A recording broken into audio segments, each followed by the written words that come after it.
اللہ اکبر اللہ اکبر۔ السلام علیکم ورحمۃ اللہ وبرکاتہ۔ امید آپ سب ایمان اور صحت کی بہترین حالتوں میں ہوں گے انشاءاللہ۔ نحمدہ ونصلی علی رسولہ الکریم، اما بعد، فاعوذ باللہ من الشیطان الرجیم، بسم اللہ الرحمن الرحیم۔ رب اشرح لی صدری ویسر لی امری واحلل عقدۃ من لسانی یفقہوا قولی۔ آج ہم سورۃ بقرہ کی آیت نمبر 47 کی تفسیر دیکھیں گے انشاءاللہ۔ یا بنی اسرائیل اذکروا نعمتی التی انعمت علیکم وانی فضلتکم علی العالمین۔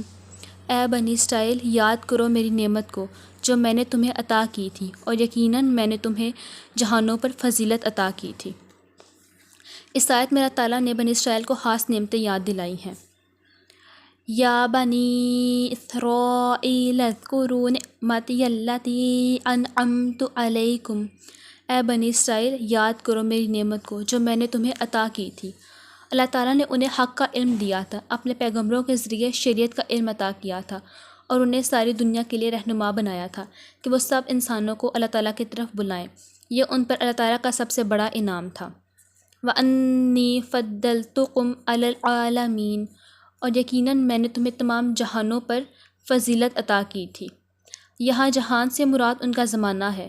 یہ فضیلت اس اعتبار سے تھی کہ ان پر کتاب نازل کی اور ان میں رسول بھیجے، اور سیدنا موسیٰ علیہ السلام کے زمانے میں جو لوگ تھے وہ ان کے آبا تھے۔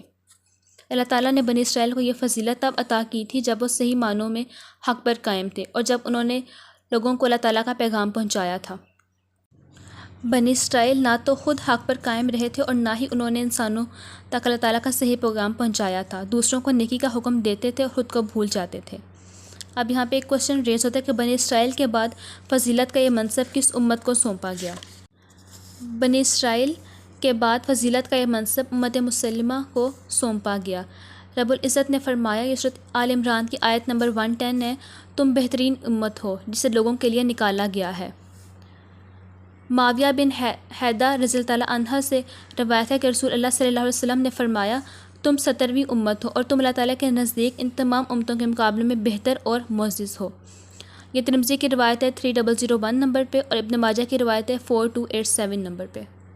اب اس آیت میں ہم بنی اسرائیل کا قصہ پڑھیں گے، آگے بھی پڑھیں گے۔ اللہ تعالیٰ ہمیں ان کے انعامات بتائیں گے، کیا کیا انعام اللہ تعالیٰ نے بنی اسرائیل پر کیے، اور پھر بنی اسرائیل نے آگے اللہ تعالیٰ کے انعامات کی کیسے ناشکری کی، کیسے اللہ تعالیٰ کی نافرمانی کی۔ تو ہم نے ان سب آیات کو صرف بنی اسرائیل کے لیے نہیں پڑھنا کہ انہوں نے یہ سب کچھ کیا، یہ ہمارے پچھلوں کی کہانیاں ہیں، کہانی لے کے نہیں پڑھنا۔